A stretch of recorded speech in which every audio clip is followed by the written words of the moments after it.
ஸ்ரீமதி ராமானுஜாய நமக. போன பகுதியில் கூரத்தாழ்வாரை பற்றி சேவித்தோம். அதனைத் தொடர்ந்து இன்றைக்கும் நம் ராமானுஜரை பற்றியும் அவருடைய சீடர்களை பற்றியும் தொடர்ந்து சேவிக்கலாம். கொங்கு தேசத்தில் ஒரே வறட்சி இருந்ததால் அங்கிருந்து சுமதி என்ற அம்மையாரும் அவளுடைய கணவரும் திருவரங்கத்திற்கு தற்காலிகமாக குடிபுகுந்தனர். இப்போ அவங்க ஸ்ரீரங்கத்தில் இருக்கும்போது சுமதி என்ற அந்த அம்மையார் ராமானுஜரை பற்றி நிறைய கேள்விப்படுகிறாள். ஒரே வியப்பாக போய்விடுகிறது. அவளுக்கு என்ன வியப்புன்னா, ராமானுஜரோ தினமும் பிச்சை எடுத்து அமுது உண்ணுகிறார். ஆனாலும் பெரிய பெரிய செல்வந்தர்களும் அரசர்களும் கல்வி மேதாவிகளெல்லாம் அவரிடம் அடிபணிகிறார்களேன்னு அவளுக்கு ஒரே ஆச்சரியம். அப்போ ஒரு சமயம் ராமானுஜர் அவ்வம்மையார் இல்லத்திற்கும் பிச்சை எடுக்க வர, அப்போ ராமானுஜரிடமே அவ்வம்மையார் கேட்கிறாளாம், இது எப்படி சாத்தியமாகிறது? தாமோ தினமும் பிச்சை எடுத்து அமுதுண்ணுகிறீர்கள், ஆனால் பெரிய பெரிய செல்வந்தர்கள் கல்வியாளர்கள் அரசர்கள் எல்லாம் தங்களிடம் அடிபணிகிறார்கள், இது எப்படி சாத்தியம்னு கேட்க, அப்போ ராமானுஜர் சொல்கிறாராம், சத்திய பெருவார்த்தை உள்ளத்தில் பதித்து வைத்ததாலும் சில நல்ல பகவத் விஷயங்களையெல்லாம் சொல்லுவதாலும்னு நினைக்கிறேன்னு சொல்ல, உடனே அம்மையாருக்கு ராமானுஜர் மீது இன்னும் பக்தியும் மதிப்பும் அதிகமாகிறது. அப்போ அவள் கேட்கிறாள், அடியேனுக்கும் அந்த சத்திய சாகரத்தில் நனைய வேணும், எனக்கும் சில நல்ல வார்த்தைகளை தாம் சொல்ல வேணும்னு ஏக்கத்தோடு கேட்க, அப்போ நம் ராமானுஜரும் கருணையே உருவான நம் ராமானுஜர் அவளை ஆசிரமம் அழைத்து அவளுக்கும் பஞ்ச சமஸ்காரம் செய்து வைத்து கொங்கு பிராட்டின்னு திருநாமம் இடுகிறார். அது மட்டுமல்ல, அவளுக்கு துவயமந்திர உபதேசமும் செய்து வைக்கிறார். இப்போ இது நடந்து முடிக்கச்சு. இப்போ அந்த கொங்கு தேசத்திலும் மழை வெள்ளம் பெருக்கெடுக்கிறது. இப்போ கணவர் உடனே நம் ஊருக்கு திரும்ப வேணும் என்று சொல்கிறார். இப்போ இந்த அம்மையாருக்கு ராமானுஜரிடம் விடை பெற்று செல்ல வேணும் இல்லையா? அதனால் ஆசிரமத்தில் காத்திருக்கிறாள். ஆனால் நிறைய பேர் அங்கு சீடர் குழாம் கூடியிருந்தார்கள். இவர்களையெல்லாம் மீறி நம் ராமானுஜரை எப்படி சேவிப்பதுன்னு அவள் மிகவும் ஏக்கத்தோடு இருந்தாள். அவளுடைய ஏக்கத்தை உணர்ந்த ராமானுஜர் நேரே கொங்கு பிராட்டியை நோக்கி வருகிறார். அப்போ அவளுக்கு ஒரே ஆச்சரியமாகி போய்விட்டது. என் உள்ளத்தை என் உணர்வை எப்படி உணர்ந்தீர்கள்னு சொல்ல, உணர்வை உணர்ந்து கொள்ளும் அம்மான்னு சொல்கிறாராம் நம் ராமானுஜர். இப்போ இது கேட்டவுடனே கொங்கு பிராட்டிக்கு இன்னும் ஆனந்தமானது. அதனால் அவளுக்கு மீண்டும் துவயோபதேசம் செய்து வைக்கிறார் எதிராஜர். ஆசீர்வாதம் பண்ணி அனுப்பி வைக்கிறார். அனைத்து ஜீவராசிக்குள்ளும் அந்தர்யாமியாக இருப்பவன் பகவான். அவனையே தனது ஒரே உடைமையாக கொண்டவர் உடையவர் இல்லையா? அவருக்கு அடியவர்களுடைய உணர்வுகளை புரிந்து கொள்வது ஒரு விஷயமா? ஆகையால் அடியவர்களுடைய சீடர்களுடைய உணர்வுகளை புரிந்து நடந்தவர் நம் எதிராஜர். ஒரு சமயம் காவிரியில் நீராடிவிட்டு தனது சீடார்குழத்தோடு வருகிறார் எம்பெருமானார்.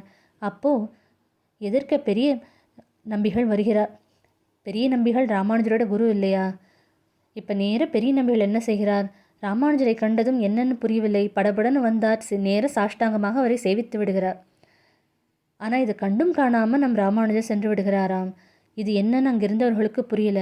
எல்லோரும் பெரிய நம்பிகளிடம் போய் கேட்கிறார், தாம் எதற்காக எதிராஜரோட திருவடிகளில் விழுந்தீர்களேன்னு கேட்க, அப்போ அவர் சொல்கிறாராம், ஆளவந்தாருக்கு அப்புறமா ஒரு பூரண ஆச்சாரியன்னா அது நம் எம்பெருமானார் தான். அதனால் அப்போ நான் ராமானுஜரை காணவில்லை, என் ஆச்சாரியரான என் ஆளவந்தாரையே கண்டேன், அவரையே சேவித்தேன்னு சொல்கிறார் பெரிய நம்பி. ஆச்சாரியனுடைய இந்த உணர்வையும் எதிராஜர் புரிந்து கொண்டதால் தான் அங்கிருந்து கிளம்பிவிட்டார். கண்டும் காணாமல் சென்று விட்டார் எதிராஜர். சீடர்களின் உணர்வுகளை மட்டுமல்ல, தன் ஆச்சாரியர்களோட எண்ணத்தையும் அறிந்து செயல்படுபவர் நம் எதிராஜர். ராமானுஜருக்கு திருக்கச்சி நம்பிகள்னா மிகவும் பிரியம் இல்லையா? ஆனால் திருவரங்கத்தில் இருந்ததுனால ரொம்ப நாளாக அவளை பார்க்கவே முடியவில்லை. அதனால் இங்கிருந்து யாரையாவது அனுப்பித்து அவரை நலன் விசாரிக்க வேணும்னு என்ற இச்சை இருந்தது. பெரிய நம்பிகளுக்கு ராமானுஜரோட இந்த எண்ணம் புரிந்து, ராமானுஜரோட குருநான்னு கூட எண்ணம் இன்றி அவரே சென்றாராம். சென்று திருக்கச்சி நம்பிகளுடன் அளவளாவி விட்டு அவருடைய செய்தியை ராமானுஜருக்கு கொண்டு வந்து சேர்த்தார் பெரிய நம்பிகள். ஆச்சாரியருடைய எண்ணத்தை நடக்கும் சீடரும், சீடரோட உணர்வுகளை அறிந்து நடக்கும் ஆச்சாரியரும், இதுவல்லவா குரு சீடனுடைய மகா ஏற்றத்தை குறிக்கிறது. இப்போ அரசன் முதல் சாதாரண குடிமகன்கள் வரை எல்லோருக்கும் உடையரோட திருவடிகளே ஒரே சரணாக இருந்தது. நிறைய மகான்கள் ராமானுஜரிடம் சீடர்களானார்கள். அப்படி ஒருவர் தான் ஆந்திர தேசத்திலிருந்து ஆந்திரபூர்ணர் என்பவர்.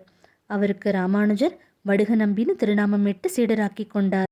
இந்த வடுக நம்பிகள்தான் பின்னாட்களில் ராமானுஜரையே தனது ஒரே தெய்வமாக கொண்டு வழிபட்டார். இப்போ பெரிய திருமலை நம்பிகளும் தனது குமாரர்களை ராமானுஜருக்கே சீடராக்கி மகிழ்ந்தார்.